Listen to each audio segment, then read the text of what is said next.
102.8 இது hello doctor. நான் உங்க ஆர்ஜே ஆஷா.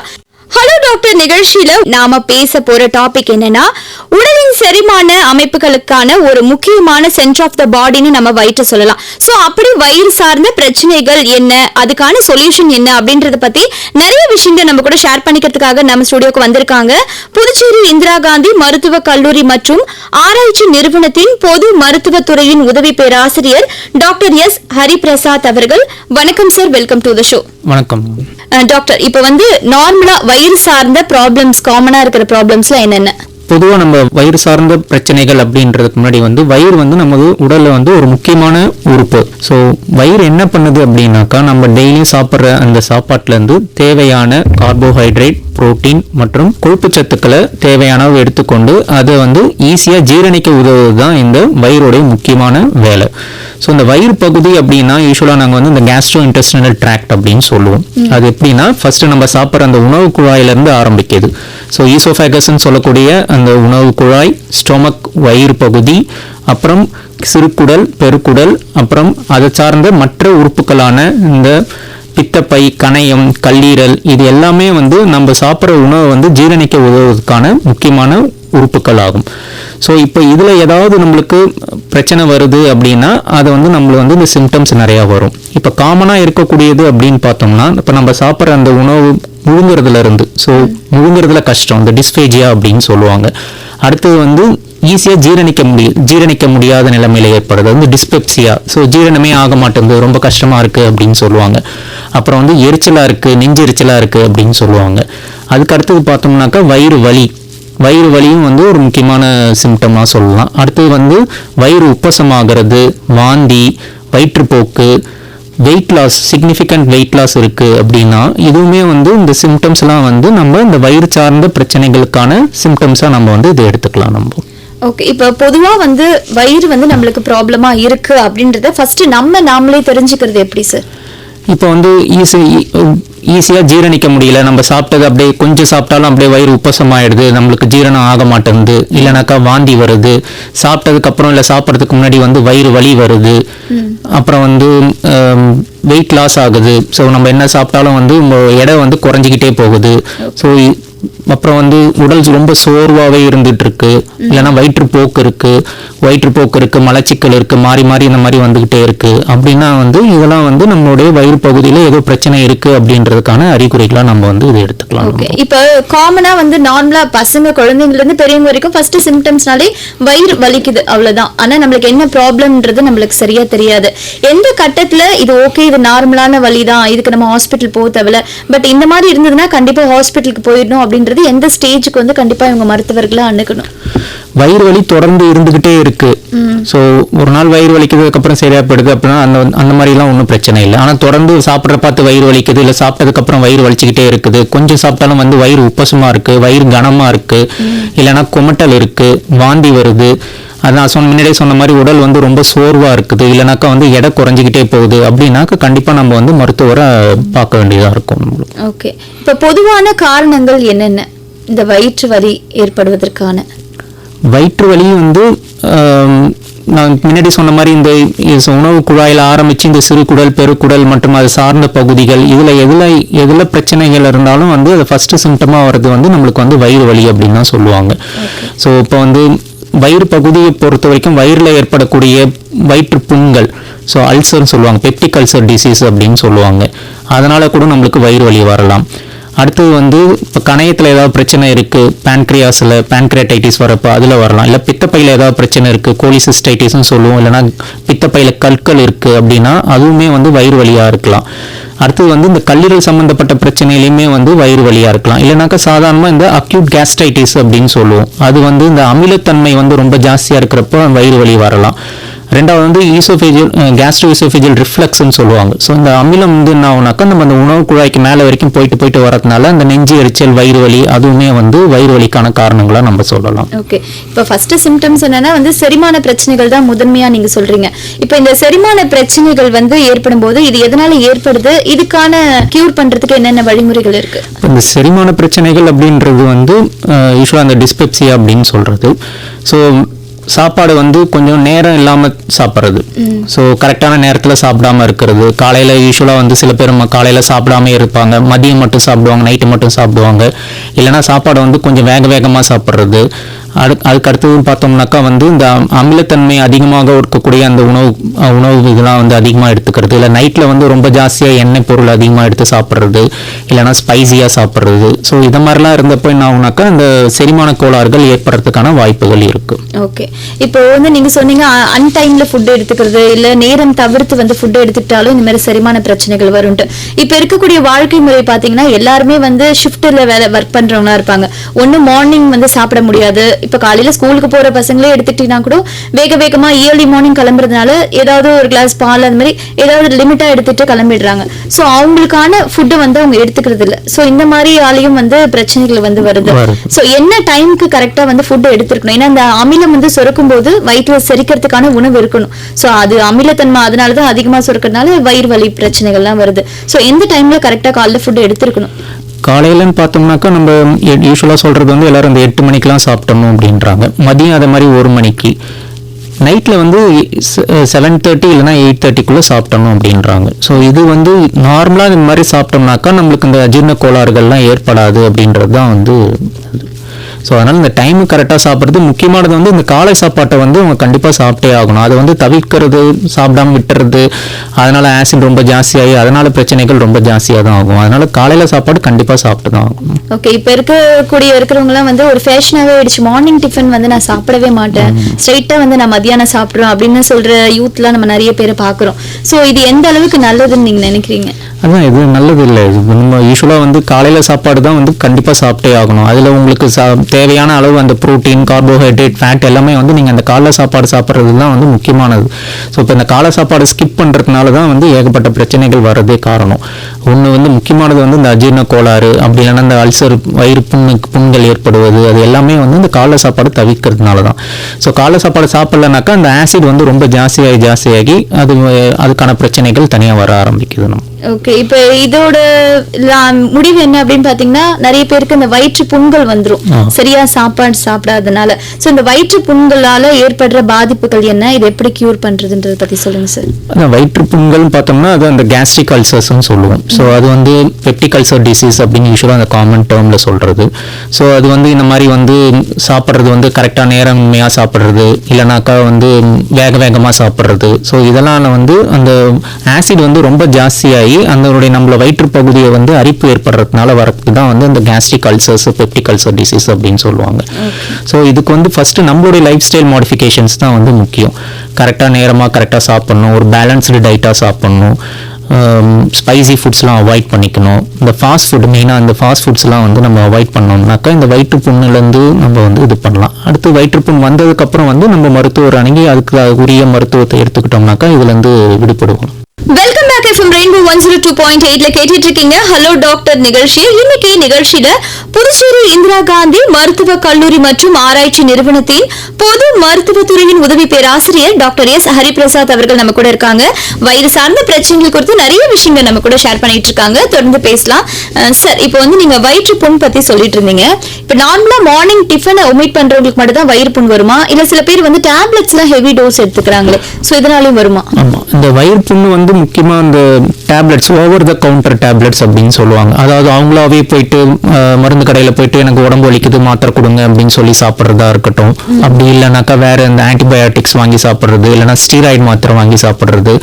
ஸோ இதெல்லாம் வந்து டாக்டர்ஸோடைய ப்ரிஸ்கிரிப்ஷன் இல்லாமல் இந்த மாதிரி போயிட்டு நேராக மருந்து கடையில் போயிட்டு அவங்க மருந்து வாங்கி சாப்பிட்றதுனாலையும் வயிற்றுப்புண்கள் வரலாம். முக்கியமாக இந்த பெயின் கில்லர்ஸ், ஸோ உடம்பு வலிக்குதுன்னு சொல்லி அடிக்கடி போயிட்டு மருந்து கடையில் போயிட்டு அவங்க மாத்திரை வாங்குறது. ஸோ அதெல்லாம் வந்து வயிறு புண்ணை ஈஸியாக உருவாக்கும். ஸோ அந்த மாதிரி இந்த வயிற்று புண்ணுக்கு முக்கியமான காரணம்னு பார்த்தோம்னா இந்த ஓவர் த கவுண்டர் ட்ரக்ஸ்ன்னு நம்ம சொல்லலாம். அது மட்டும் இல்லாமல் சில நுண்ணுயிர்கள் இன்ஃபெக்ஷனாலையுமே வந்து இந்த மாதிரி வயிறு புண்ணு வரலாம். முக்கியமானது வந்து இந்த ஹெச் பைலோரை அப்படின்னு சொல்லுவாங்க, ஹெலிகோபாக்டர் பைலோரை அப்படின்னு சொல்லுவாங்க. அதுவுமே ஒரு சிலருக்கு வந்து இந்த மாதிரி வயிற்று புண்கள் வரலாம். ஆனால் இந்த முக்கியமான காரணங்களில் வந்து ஒன்று வந்து நேரம் கரெக்டாக சாப்பிடாம காலையில் சாப்பாடு ஸ்கிப் பண்ணுறது, இல்லைன்னா இந்த ஓவர் த கவுண்டர் ட்ரக்ஸ் சாப்பிட்றது, அதெல்லாம் வந்து இந்த வயிற்றுப்புண்ணுக்கான முக்கியமான காரணங்களாக நம்ம எடுத்துக்கலாம். அது மட்டும் இல்லாமல் இந்த புகைப்பிடித்தல், மது வகைகள் பயன்படுத்துறது, இதனாலையுமே வந்து நம்மளுக்கு வந்து வயிற்றுப்புண்கள் வரலாம். ஸ்ட்ரெஸ் ரிலேட்டட், அதாவது வந்து ரொம்ப ஸ்ட்ரெஸ்ஸாக இருக்கிறப்பையும் வந்து வயிற்றுப்புண்கள் வரலாம். இது எல்லாமே வந்து அடுத்தடுத்து நமக்கு வயிற்றுப்புண்கள் வரக்கூடிய காரணங்களாக இருக்கும். ஓகேங்க சார். இப்போ நிறைய பேர் பாத்தீங்கன்னா இப்ப இருக்கிற ஜென்ரேஷன் காலைல டிஃபன் சாப்பிட மாட்டாங்க, பட் பாக்குறதுக்கான ரொம்ப ஹெல்த்தியாவும் ஆக்டிவாவும் இருக்கிறாங்க. சோ அவங்க எதுவும் டல்னஸா இருக்கிற மாதிரியோ வேற எதுவும் உடல்நல பிரச்சனைகள் ஏற்படுறது இல்ல. சோ இது ஃபியூச்சர்ல எப்படி அவங்கள பாதிக்கும் சார்? ஆமாம், இப்போ வந்து சின்ன வயசில் இந்த மாதிரி சாப்பிடாம காலைல சாப்பாடை தவிர்த்துட்டு மதிய சாப்பாடு நைட்டு சாப்பாடு மட்டும் சாப்பிட்றது, அந்த மாதிரி வந்து இப்போ இருக்க ஒன்றும் பிரச்சனை அவங்களுக்கு தெரியாது. ஸோ வயசு ஆக ஆக வந்து கோளாறுகள் நிறைய ஏற்படலாம். அஜீரண கோளாறு முக்கியமாக அந்த டிஸ்பெப்சியா அப்படின்றது இந்த மாதிரி காலைல சாப்பாடை தவிர்த்துட்டு ரொம்ப லேட்டாக இது பண்ணுறதுனால வந்து பிற்காலத்தில் வந்து இந்த மாதிரி வந்து டிஸ்பெப்சியா அப்படின்றது அஜீரண கோளாறுகள் ஏற்படலாம். அப்படி இல்லைனாக்கா வயிறு வலி, வயிறு புண்கள் இதெல்லாம் ஏற்படலாம். வயிறு உப்பசமாகிறது, ஈஸியாக ஜீரணிக்க மாட்டேறது, இதெல்லாம் வந்து வரலாம். பெண்களுக்குன்னு பார்த்துக்கணுன்னாக்கா வந்து இந்த ஓவேரியன் சிஸ்ட் அப்படின்றது, இல்லைனாக்கா வந்து பாலிசிஸ்டிக் ஓவேரியன் டிசீஸு, இந்த மாதிரிலாம் கூட வர்றதுக்கான வாய்ப்புகள் இருக்குது. ஸோ உடல் பருமன் ஆகிறதுக்குமே வந்து ஒரு முக்கிய காரணமாக இது வந்து சொல்லலாம் நம்ம. ஸோ இந்த காலையில் சாப்பாடு சாப்பிடாம மதியமும் நைட்டு மட்டும் சாப்பிட்றதுனால உடல் பருமன் அதிகரிக்கிறதுக்கும் வாய்ப்புகள் இருக்குது. ஓகேங்க சார். இப்போ பொதுவாகவே வந்து யாரை பார்த்தாலும் வயிறு வலிக்குதுன்னா ஒன்றும் மேல் வயிறு வலிக்குது, இல்லைன்னா அடி வயிறு வலிக்குதுன்னு. ஸோ இது ரெண்டுத்துக்கும் இருக்கிற டிஃப்ரென்ஸ் என்ன சார்?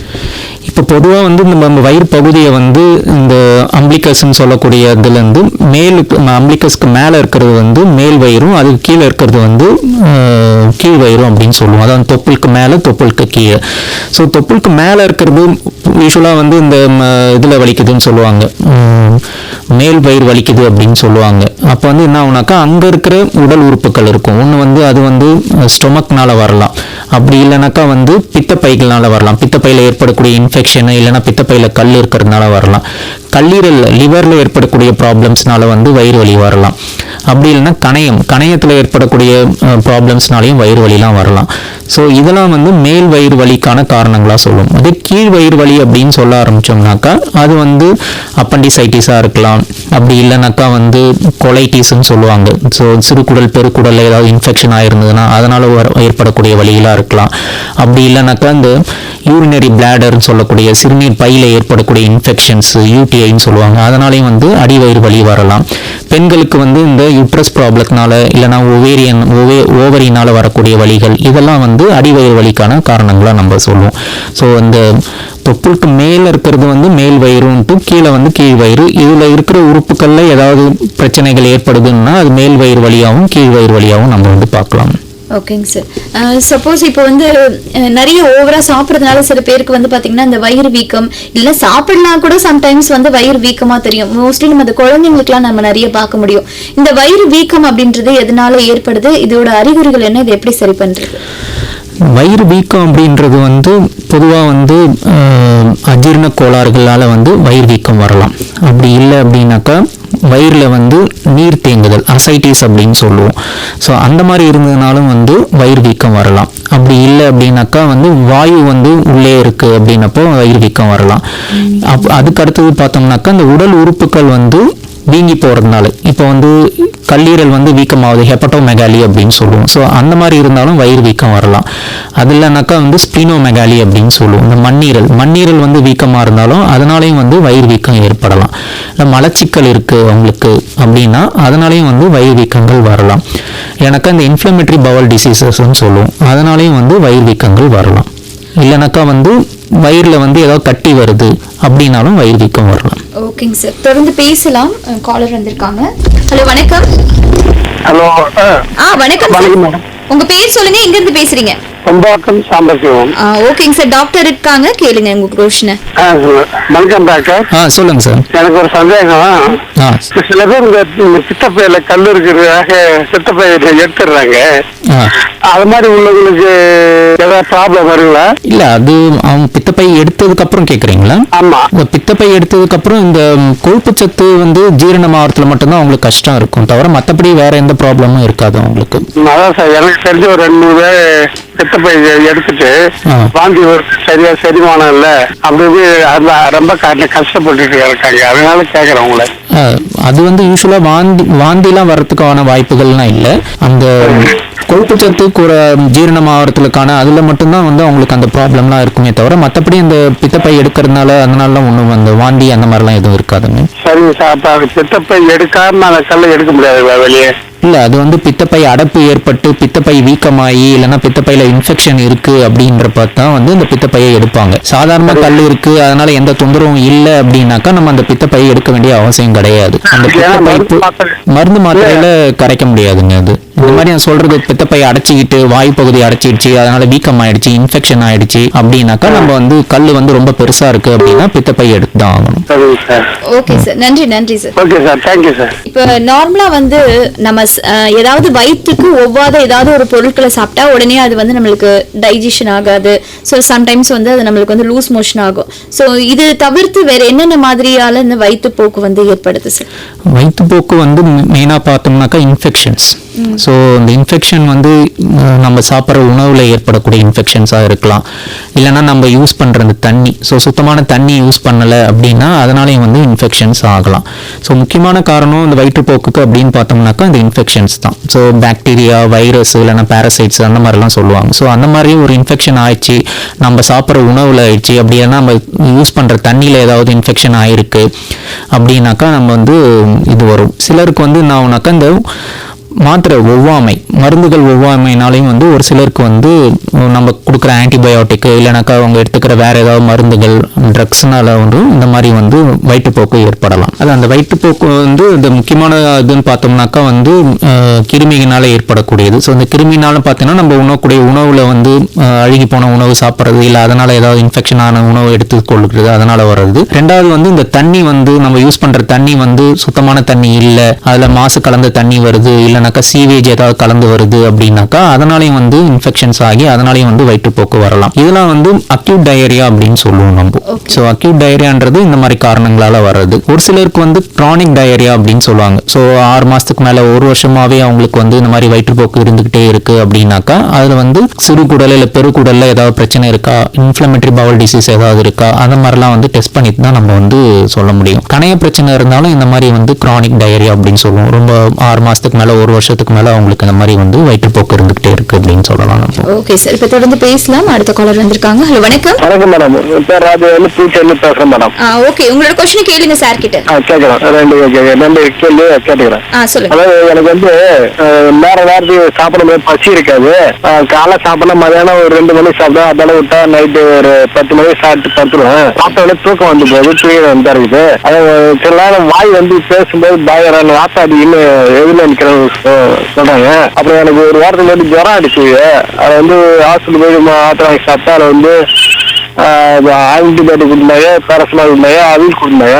இதெல்லாம் சாப்பிட்டேன். நான் சாப்பிட்ட பிறகு பண்ணாக்க எனக்கு சுத்தமாக பசியே எடுக்க மாட்டேது. சரி, பசின்னு இல்லாம இருக்கு. அது என்ன மாத்திரனால அந்த பசி எடுக்கிறது நின்று போகுது. பசி எடுக்காம இருக்கிறது எத்தனை நாளா இருக்குங்க உங்களுக்கு? ஒரு 4 நாளா இருக்குங்க சார். 4 நாளா தான் பசி எடுக்கலையா? சாப்பிட்டாலும் ஆமா சாப்பிட்டாலும் அந்த ஜுரம் அடிச்சு மாத்திரை சாப்பிட்டு சரியா சாப்பிட்டாலும் வாந்தி வர கொண்டினே இருக்கு. சரியா ஜீரணம் ஆக மாட்டேது. இது வந்து இந்த இன்ஃபெக்ஷன் ரிலேட்டடா தான் இருக்கும். உங்களுக்கு வந்து இந்த ஜுரம் வந்தது எதனால வந்தது, அந்த கிருமி எதனால வந்தது அப்படின்னு பார்த்து அதனால ஒரு சிலருக்கு வந்து இந்த மாதிரி வந்து பசி இல்லாம இருக்கலாம். அது கொஞ்சம் கொஞ்சமா தான் சரியாகும். ஜுரம் மாத்திரை சாப்பிட சரி ஜுரம் அந்த பசி இல்லாம இருக்குது. மீறி சாப்பிட்டாலும் வந்து கும்பிட்டினே இருக்குது, வாந்தி வர மாதிரி இருக்கு. அதான் நீங்க முன்னாடியே வந்து காலைல சாப்பாடு சாப்பிட மாட்டேன்னு சொல்றீங்க, மதியம் நைட்டு மட்டும் தான் சாப்பிடுவேன்றீங்க. இப்ப அது ஒரு காரணமா இருக்கலாம் உங்களுக்கு. இந்த காலைல சாப்பாடு ஸ்கிப் பண்றதுனால அமிலத்தன்மை ரொம்ப ஜாஸ்தியாகி இந்த மாதிரி வந்து குடல்ல வயிறுல ஏதாவது புண்ணுகள் ஏற்பட்டிருந்தா இந்த மாதிரி வந்து இப்ப வயிறு வலி இருக்கலாம், இல்லைனாக்கா சீக்கிரமா சாப்பிட செரிமானம் ஆகாம இருக்கலாம். ரெண்டாவது வந்து இப்ப உங்களுக்கு வந்து ஜுரத்துக்கு கொடுக்குற மருந்து இந்த மாதிரி பிரச்சனை ஏற்படுத்தல சார். ஜுரத்துக்கு கொடுத்த மருந்துன்னு பார்த்தோம்னா பேராசிட்டமால்ல ஒன்றும் ஆகாதுங்க. இந்த ஆன்டிபயோட்டிக் என்ன கொடுத்தாங்கன்றது தான் பார்க்கணும். அதனாலையும் வரலாம். ஆனா உங்களுக்கு அந்த பிரச்சனை முன்னாடி அமாக்சிசிலினால பெரும்பாலும் இந்த மாதிரி வந்து கொமட்டல் வாந்தி அந்த மாதிரிலாம் வராது. அமாக்சிசிலின் எடுக்கிறதுனால ஒரு சிலருக்கு வந்து பேதி தான் ஆகும்.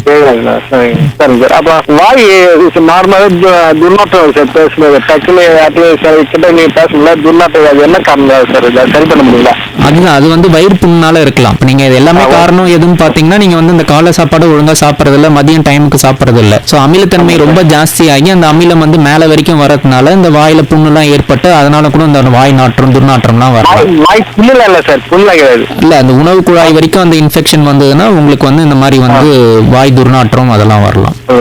அது தவிர்க்கிறது என்ன சார் வழிமுறை? தவிர்க்கிறது வழிமுறைன்னு பாத்தீங்கன்னா முதல் வந்து நீங்க நேரம் கரெக்டா சாப்பிடணும். காலையில சாப்பாடு ஸ்கிப் பண்ணாதீங்க. காலையில சாப்பாடு கரெக்டா சாப்பிடுங்க. ரெண்டாவது டைம் கரெக்டா சாப்பிடுங்க. காலையில 8 மணி, மதியம் 1 மணி, நைட் 8 மணிக்கெல்லாம் சாப்பிட்டுருங்க. சிகரெட் குடிக்கிற பழக்கம்லாம் இருந்தா அதெல்லாம் விட்டுருங்க. மதுபானம் குடிக்கிற பழக்கம் இருந்தா அதெல்லாம் விட்டுருங்க. குடிக்க முடியல, தண்ணி கம்மியா குடிக்க வேண்டியதா இருக்குது. தண்ணி தாங்க ஏதோ ஒரு லிட்டர் ஒரு நாளைக்கு குடிக்க வேண்டியதா இருக்குது. தண்ணி தாங்க சரி இருக்குது இல்ல, அதனால ஒரு பிரச்சனை ஏற்படுங்களா? தண்ணி நிறைய குடிக்கணும். நீங்க தண்ணி நிறைய குடிக்காம விடவும் கூடாது. எவ்வளவு சார் குடிக்கணும்? ஒரு 2 லிட்டர்ல இருந்து 3 லிட்டர் வரைக்கும் ஒரு நாளைக்கு டெய்லியும் குடிக்கலாம் தண்ணி. சரி சார், நன்றி சார். நன்றி. Welcome back. எஃப்எம் ரெயின்போ 102.8ல கேட்டுட்டு இருக்கீங்க ஹலோ டாக்டர் நிகழ்ச்சி. இன்னைக்கு வயிறு சார்ந்த பிரச்சனைகள் குறித்து நிறைய விஷயங்களை நம்ம கூட ஷேர் பண்ணிட்டு இருக்காங்க புதுச்சேரி இந்திரா காந்தி மருத்துவக் கல்லூரி மற்றும் ஆராய்ச்சி நிறுவனத்தின் பொது மருத்துவத்துறையின் உதவி பேராசிரியர் டாக்டர் எஸ் ஹரிபிரசாத் அவர்கள். தொடர்ந்து பேசலாம் சார். இப்போ ஒரு நேயர் வந்திருக்காங்க. ஹலோ, வணக்கம். வணக்கம், நான் வேலூர் மாவட்டம் பட்படியில் இருந்து சந்திரசேகர் பேசுறேன். ஓகே, உங்க क्वेश्चंस கேளுங்க சார். சார், இந்த பெப்டிக் அல்சர் வருவதற்கு ஒரு முக்கிய காரணம் வெகு நேரம் வெறும் வயிற்றுல எதுவும் ஆகாரம் சாப்பிடாம இருப்பது அப்படின்னு கேள்விப்பட்டேன். பெப்டிக் அல்சர் வருவதற்கான காரணம் அப்படிங்கிறது இதையும் தாண்டி வேற ஏதாவது இருக்கா? அண்ட் இது வந்து ஹெரிடிட்டரி ப்ராப்ளமாவும் வருவதற்கு ஒரு வாய்ப்பு அப்படிங்கிறது இருக்கா? இது என்னுடைய முதல் கேள்வி. ரெண்டாவது கேள்வி, சிலருக்கு சில பொருட்கள் சாப்பிடும் பொழுது அஜீரணமாகும் அப்படிங்கிறாங்க, எஸ்பெஷலி பருப்பு வகைகள், சில வகையான காய்கறிகள்னு.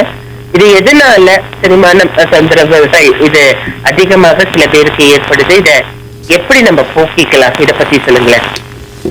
பெப்டிக் அல்சர் டிசீஸ்ன்றது பொதுவாக வந்து இந்த அமிலத்தன்மை ரொம்ப ஜாஸ்தியாக இருக்கிறதுனால வர்றது தான். இந்த அமிலத்தன்மை எப்போ ரொம்ப ஜாஸ்தி ஆகும்னா இப்போ நம்ம வந்து நேரமின்மையெல்லாம் சாப்பிடாம இருக்கிறது தான். ஸோ காலையில் சாப்பாடு ஒழுங்காக சாப்பிட்றது இல்லை நாங்கள் டைம் தவறி சாப்பிட்றது. ஸோ இந்த டைம்லாம் என்ன ஆகுனாக்கா அந்த அமிலத்தன்மை வந்து ரொம்ப ஜாஸ்தியாகி அது நம்மளுடைய அந்த வயிற்றுப்பகுதியை வந்து அரிக்கிறதுனால அதனால புண்ணு ஏற்பட்டு அதனால வர்றது தான் இந்த பெப்டிக் அல்சர் டிசீஸ் அப்படின்னு சொல்லுவாங்க. இது வந்து ஹெரிட்டரியா வருது அப்படின்றதுலாம் கிடையாது. நம்மளுடைய லைஃப் ஸ்டைல் மாடிஃபிகேஷன்ஸ், ஆமா, நம்மளுடைய உணவு பழக்க வழக்கங்களை பொறுத்து தான் இது அமையிறது. ரொம்ப ஸ்பைசியா சாப்பிட்றது, லேட் நைட்ல ஃபாஸ்ட் ஃபுட்லாம் அதிகமாக சாப்பிட்றது, ஸோ இந்த மாதிரிலாம் இருக்கிறதுனால தான் வந்து அமிலத்தன்மை ஜாஸ்தியாகி இந்த பெப்டிக் அல்சர் டிசீஸ் அப்படின்னு சொல்றது வருது. ஓகே, அடுத்த ஒரு क्वेश्चन கேட்டிருந்தேன்ல டாக்டர், அத பத்தி ஏதாவது சொல்ல முடியுமா? இந்த அஜீரண கோளாறுன்றது ஸ்பெஷலி வந்து பருப்பு வகைகள் சாப்பிட்டா வயிறு மந்தமா இருக்கு, ஒரு மாதிரி தம்மன் இருக்கு, அது செரிமானம் ஆகல, அப்ப புரோட்டீன் இன்டேக் அப்படிங்கிற ஒரு விஷயம் அவங்க எடுக்கணும் இல்லையா? சோ அது மாதிரியான பிரச்சனைகள் இருக்கு. இது என்ன பண்ணலாம்? இல்லை, அது பருப்பு சாப்பிட்டாக்கா வயிறு உப்பசமாக இருக்குது அப்படின்னு கிடையாது. ப்ரோட்டீன் இன்டேக் வந்து நம்மளுக்கு முக்கியமாக தேவை. ஸோ அந்த பருப்பு வகையிலேருந்து நம்மளுக்கு அந்த ப்ரோட்டீன் இன்டேக் வருது. அதுதான். பட் என்னோட ரிலேட்டிவ்க்கு 53 வயசு ஆகுது. அவங்க இந்த அடை, அப்புறமா இந்த மாதிரி பருப்பு சுவைகள் இது மாதிரி சாப்பிட்டாவே ஒரு மாதிரி தம்மன் இருக்கு, கேஸ் ப்ராப்ளம் வருது அப்படிங்கிறாங்க. இது வந்து மற்ற சாப்பாடு சாப்பிடும் போது இல்ல, பட் இது எப்படி பண்ணலாம்? ஒரு சிலருக்கு இந்த ஒவ்வாமையினால ஏற்படலாம். ஸோ ஃபுட் அலர்ஜின்னு சொல்லுவாங்களே, ஒரு சிலருக்கு வந்து இந்த மாதிரி சாப்பிட்டாக்கா எனக்கு இது இதாகிடுது அப்படின்றப்ப நம்ம அதை தவிர்க்கிற மாதிரி தான் இருக்கும் அது.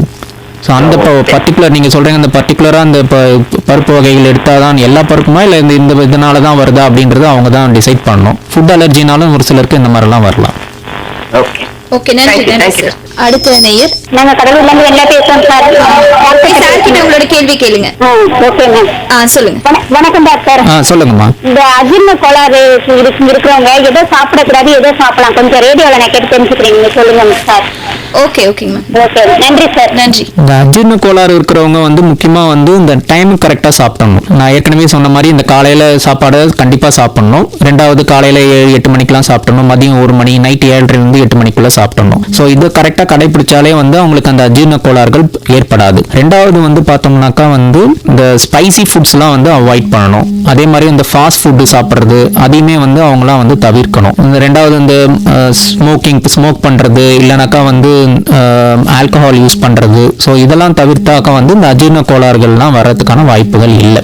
நிறைய பெண்கள் பாத்தீங்கன்னா பீரியட்ஸ் டைம்ல தான் வந்து வயிறு வலிக்கும். ஸோ பீரியட் ஸ்டார்ட் பண்றதுக்கு ஒரு 1 வீக் பிஃபோராவே பாத்தீங்கன்னா அந்த வயிறு வலி அப்படின்றது ஸ்டார்ட் ஆயிடும். சில பேருக்கு வந்து டில் முடிகிற வரைக்குமே வந்து அந்த வயிற்று வலின்றது இருக்கும். சோ இது எதனால சரி ஏற்படுது, இது சரி பண்றதுக்கு என்ன பண்ணணும்? பீரியட்ஸ் டைம்ல வலி வருது அப்படின்றது வந்து நம்ம வந்து பொதுவா வந்து இந்த ப்ரோஸ்டாக்லாண்டின்ஸ் வந்து இந்த கருப்பையை வந்து சுருங்க வைக்கிறதுனால வரது தான் வந்து இந்த பீரியட் டைம்ல வரக்கூடிய வலி அப்படின்னு சொல்றது. ஸோ யூஸ்வலாக உங்களுக்கு அந்த ஃபர்ஸ்ட் டே சைக்கிளில் போய் வலி வரலாம், சிலருக்கு வந்து செகண்ட் டேல இருந்து இருக்கலாம். ஸோ இது வந்து முக்கியமாக வந்து இந்த ப்ரோஸ்டாக்லாண்டின்ஸ் வந்து அந்த கருப்பையை சுருங்க வைக்கிறதுனால வரக்கூடிய அந்த வலி தான் வந்து இந்த பீரியட்ஸ் டைம்ல வரது. சிலருக்கு வந்து இந்த ஹார்மோனல் சேஞ்சஸ்னாலையும் இந்த மாதிரி வந்து அந்த டைம்ல மட்டும் வலி வரலாம். இப்ப நிறைய பேர் பாத்தீங்கன்னா வந்து வெயில் டைம்ல வந்து ஓவரா ஹீட் ஆயிடுச்சுன்னா பாடி வந்து உடனே சிம்டம்ஸா ஃபர்ஸ்ட் வயிறு தான் வலிக்கும். சோ இதை வந்து எப்படி தவிர்க்கணும், இதுக்கு என்னென்ன வழிமுறைகள் இருக்கு? ஸோ அதிகமாக உடம்பு வந்து சூடானாக்கா வந்து உங்களுக்கு ஹீட் ஆயிடுதுல, அந்த கண் கூட எரியும் அந்த டைம்ல, ஆனா வயிறு வலியும் இருக்கும். அது வந்து மெயினாக வந்து இந்த டீஹைட்ரேஷன் தான். ஸோ இப்போ வந்து இந்த நீர்த்தன்மை வந்து ரொம்ப இதாகிடுச்சு, இந்த வெயில் டைமில் வந்து ரொம்ப ஜாஸ்தியாக போகிறதுனால இல்லைனாக்கா அந்த மாதிரி டைமில் என்ன ஆகுனாக்கா அந்த நீர் சத்து குறைபாடுகள் ஏற்படும். ஸோ இந்த நீர் சத்து குறைபாடு இருக்கிறப்போ இந்த மாதிரி வந்து வயிறு வலி வரலாம். ஸோ அதுக்கு ஒரே தீர்வு வந்து பார்த்தீங்கன்னாக்கா வந்து இந்த ஹைட்ரேஷன் ஸ்டேட்டஸை வந்து அவங்க இம்ப்ரூவ் பண்ணிக்கணும். நல்லா தண்ணி குடிக்கணும், தண்ணி சார்ந்த உணவுகள், முலாம்பழம் சாப்பிட்றது, வெள்ளரிக்காய் சாப்பிட்றது. ஸோ அந்த மாதிரிலாம் பண்ணாக்கா அந்த டீஹைட்ரேஷன் டைமில் இருக்கிற அந்த வலியை வந்து அவங்க வயிறு வலியை வந்து குறைச்சிக்கலாம் அவங்க. ஓகேங்க சார், நம்ம தொடர்ந்து பேசலாம். ஒரு நேர் வராங்க. ஹலோ வணக்கம். ஹலோ வணக்கம், சொல்லுங்க, யார் பேசுறீங்க? சண்முகபுரத்துல உப்புதான் பேசுறோம்.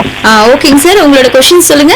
எனக்கு 2 கொஸ்டின். ஒண்ணு, நல்ல வயிற்று வலிக்கிற மாதிரி இருக்குது, ஆனா உடனே வாமிட் வருது, வாமிட் வந்து சரியாகுது. 2வது என்னன்னா, நைட்டு நல்லா பசி இருக்குது, காலைல பார்த்தா வயிறு பசி எல்லாம் உப்புசமா இருக்கும். காலைல பசி எடுக்க மாட்டேது, நைட்ல நல்லா பசி எடுக்குது உங்களுக்கு? நைட்ல 1 மணிக்கெல்லாம் நல்லா பசி எடுக்குது, 1 மணி 2 மணிக்கெல்லாம். சரிங்க. காலையில பார்க்கும்போது அந்த பசிங்கிறது சுத்தமாகிறது. உங்களுக்கு அது வேற ஏதாவது மாத்திரை ஏதாவது போடுறீங்களா நீங்க? உங்களுக்கு சக்கரை வியாதி, பிரஷருக்கு அந்த மாதிரி ஏதாவது மாத்திரை? நமக்கு மாத்திரை சம்பந்தமே கிடையாது, எந்த பிரச்சனையும் கிடையாது உடம்பு சரியாது. யூஸ்வலா இந்த மாதிரி இருந்தா இந்த சக்கரை வியாதியை ரூல் அவுட் பண்ணணும் அப்படின்னு சொல்லுவாங்க. டயபெட்டிஸை வந்து ரூல் அவுட் பண்ற மாதிரி இருக்கும். ஸோ அந்த மாதிரி இருந்தாக்கா நம்ம அது வந்து நீங்க ரத்த டெஸ்ட் பரிசோதனைகள்லாம் பண்ணி சக்கரை வியாதி இருக்கா இல்லையா அப்படின்றத மட்டும் பார்த்துக்கோங்க. அது வந்து நீங்க கரெக்டா நேரமா சாப்பிட்றீங்களா இல்ல டைம் விட்டு தான் சாப்பிட்றது அந்த மாதிரி ஏதாவது இருக்குதுங்களா? அதெல்லாம் கிடையாது, நம்ம என்ன சாப்பிடுவோம் சார். இல்ல நேரமா கரெக்டா நேரம் சாப்பிட்றீங்களா? காலையில, மதியம், நைட்டு அப்படின்னு சாப்பிட்றீங்களா? சாப்பிடுவோம். ஸோ அப்போ வயிறு வலி வந்து எதனால வருதுன்றதை பார்க்கணும் நீங்க. அதுக்குமே நீங்க வந்து ஒரு மருத்துவமனைக்கு வந்து வயிறுல என்ன ப்ராப்ளம் இருக்கு அப்படின்றது, இது அடிக்கடி வருதுனாக்கா உங்களுக்கு தொந்தரவா இருக்கு, அடிக்கடி இந்த மாதிரி வந்துகிட்டே இருக்கு அப்படின்னாக்கா நீங்க வந்து கண்டிப்பா ஹாஸ்பிட்டலுக்கு வந்து கொஞ்சம் செக்அப் பண்ற மாதிரி தான் இருக்கும். அடிக்கடி கிடையாது, சரிங்க. அப்ப அந்த டைம்ல வயிற்று வலிக்குது, வயிற்று பெருட்டி அப்படியே வாமிட் வந்துருது, அப்படியே இருக்கு. அதுக்கு அந்த டைம்ல நீங்க என்ன சாப்பிட்றீங்க? ஏதாவது ஸ்பைசியா ஏதாவது சாப்பிட்றீங்களா, காரமா ஏதாவது சாப்பிட்றீங்களா, எண்ணெய் பொருள் அதிகமா ஏதாவது சாப்பிட்றீங்களா, அதெல்லாம் பாத்துக்கோங்க நீங்க. ஸோ எப்பயாவது இந்த மாதிரி தான் வருதுன்னா பிரச்சனை இல்லை. ஆனா அடிக்கடி இந்த மாதிரி வருது, இந்த மாதிரி ப்ராப்ளம் இருக்கு அப்படின்னாக்கா நீங்க மருத்துவமனைக்கு வந்து உங்களுடைய உடல் பரிசோதனை பண்ணிக்கிறது நல்லது. Okay sir, thank you sir. Welcome back. FM Rainbow 102.8ல கேட்டுட்டு இருக்கீங்க ஹலோ டாக்டர் நிகழ்ச்சியை. இன்னைக்கு நிகழ்ச்சியில புதுச்சேரி இந்திரா காந்தி மருத்துவ கல்லூரி மற்றும் ஆராய்ச்சி நிறுவனத்தின் பொது மருத்துவத்துறையின் உதவி பேராசிரியர் டாக்டர் எஸ் ஹரிபிரசாத் அவர்கள் நிறைய விஷயங்களை வயிறு சார்ந்த பிரச்சனைகள் குறித்து நம்ம கிட்ட சொல்லிட்டு இருக்காங்க. இப்ப அடுத்ததா ஒரு நேயர் வந்திருக்காங்க, பேசலாம். ஹலோ வணக்கம். வணக்கம் மேடம், செஞ்சில இருந்து கலைவாணி பேசுறேன் மேடம். ஓகே, சொல்லுங்க மேம், உங்களோட கொஸ்டின் என்ன? வணக்கம் டாக்டர். வணக்கம்மா, சொல்லுங்கம்மா. சார், எனக்கு நெஞ்சு கொஞ்சம் அதிகமா வலி இருந்தது, அதனால ஜிப்மர் ஹாஸ்பிட்டல்ல பார்த்ததுக்கு அல்சர் இருக்குன்னு சொல்லி மருந்துலாம் கொடுத்தாங்க, மருந்து மாத்திரை எல்லாம் சாப்பிட்டு வந்தேன். சரிங்க. கொஞ்சம் அதுக்கப்புறம் சரியாயிட்டு, ஆனா அடிக்கடி நெஞ்சு கறிக்கிறது இருக்குங்க சார். அதனால சிறப்பு ஒண்ணு கொடுத்தாங்க, அதை சாப்பிடலாமா? அந்த சிறப்பு என்னன்னு கேட்கணும் சார். ஆனா எனக்கு ஃபுட் அலர்ஜி கொஞ்சம் இருக்கு சார். எதெல்லாம் ஆயில் ஐட்டங்கள் இல்ல பேராசிட்டமால் மாத்திரை இதெல்லாம் சாப்பிட்டா கொஞ்சம் முகத்துல அலர்ஜி மாதிரி வீங்கிட்டு அதுவே சரியாயிடும். சரிங்க. அப்படி இருக்குது. அதனால இந்த அல்சர் இருந்தா அப்படிலாம் இருக்குமான்னு கேக்குறேன் சார்.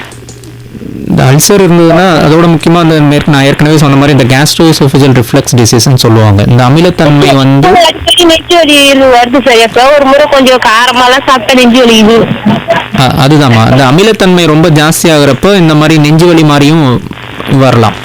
ஸோ அது வந்து நம்ம அமிலத்தன்மையினால தான் நெஞ்சு வலி வருதான்றதை நீங்கள் ஃபஸ்ட்டு அதை வந்து இது பண்ணிக்கணும். அதனால் வந்து நெஞ்சு வலி வருது, நெஞ்சு வலிக்கான காரணம் என்னன்றதை பார்க்கணும். அதனால் முன்னாடியே நீங்கள் பார்த்துட்டீங்க, அது பார்த்துட்டு உங்களுக்கு எல்லாமே எடுத்திருப்பாங்க, இசிஜி அதெல்லாம் எடுத்துட்டு தான் வந்து இசிஜி தைராய்டுலாம் எடுத்து பார்த்தாங்க, எல்லாம் நார்மலாக இருக்குன்னு சொன்னாங்க.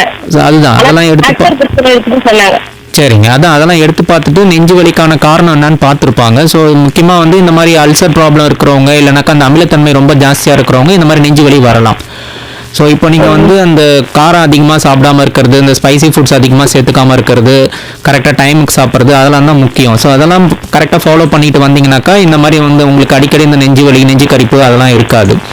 அதுவும் ரொம்ப ஜாஸ்தியாக தான் இருக்குனாக்கா திருப்பி நீங்கள் போய் பரிசோதனை பண்ணி பார்க்கணும். ஏன் இது மாதிரி அடிக்கடி வருது அப்படின்றத வந்து திருப்பி ஒரு தடவை நீங்கள் போய் பார்த்து அதுக்கான அந்த உணவு குழாயில் டீ பூட்டெல்லாம் பார்ப்பாங்க. அதெல்லாம் பார்த்து அது என்ன காரணன்றதை நீங்கள் பார்த்துக்கணும். ஏன்னா ரொம்ப நாளாக இருக்குது இந்த மாதிரி அடிக்கடி எனக்கு வந்துகிட்டே இருக்குது அப்படின்னாக்கா 2-3 வருஷத்துக்கு முன்னாடில இருந்தே சாப்பிட்டு இருக்க மாத்திரை. அது ஒரு சிறப்பு ஒன்று சாப்பிடுங்க சார். அல்சர் இருக்குன்னா அந்த சிறப்பு சாப்பிட்டுக்கலாமா?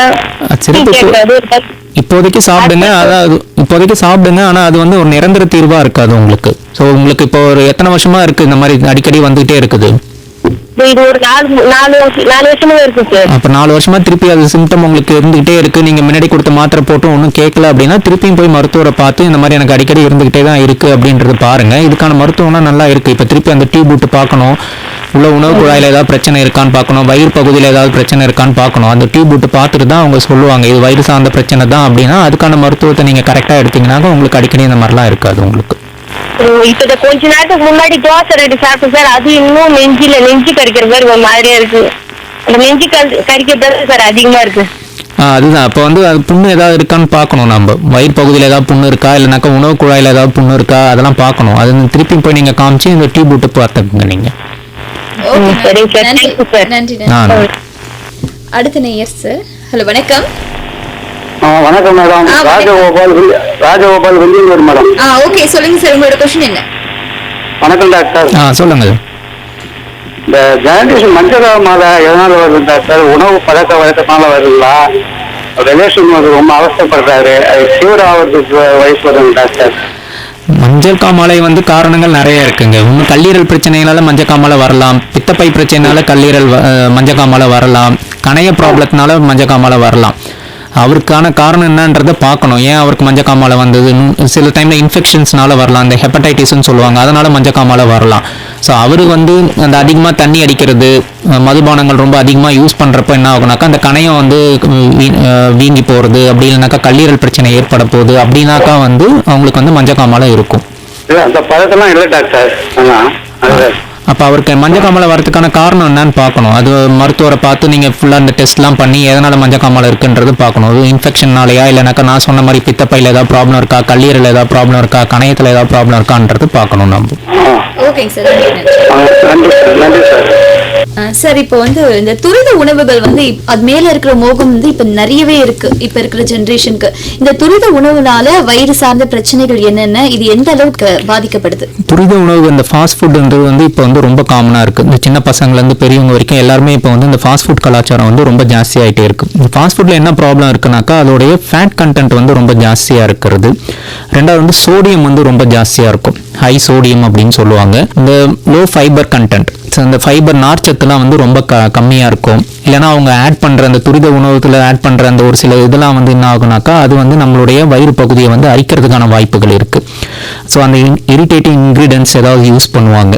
ஸோ இதெல்லாம் இருந்ததுனாக்கா அந்த ஜீரணம் ஆகிறது வந்து ரொம்ப கம்மியாயிடும் இந்த துரித உணவுகளில் இருக்கிற இந்த குவான்டிட்டிஸ்னால. அதாவது வந்து ஹை ஃபேட் கண்டென்ட், இல்லைனாக்கா அந்த உப்பு வந்து ரொம்ப ஜாஸ்தியாக இருக்கிறது, அந்த நார்ச்சத்து வந்து ரொம்ப கம்மியாக இருக்கிறது, இல்லைனா அவங்க ஆட் பண்ணுற அந்த கெமிக்கல்ஸ் அதிகமாக இருக்கிறப்ப என்ன ஆகுனாக்கா அந்த வயிறு பகுதியில் அரிப்பு ஏற்பட ஆரம்பிக்கும். அதனால் வந்து ஜீரணம் வந்து நம்மளுக்கு ரொம்ப கம்மியாயிடும்.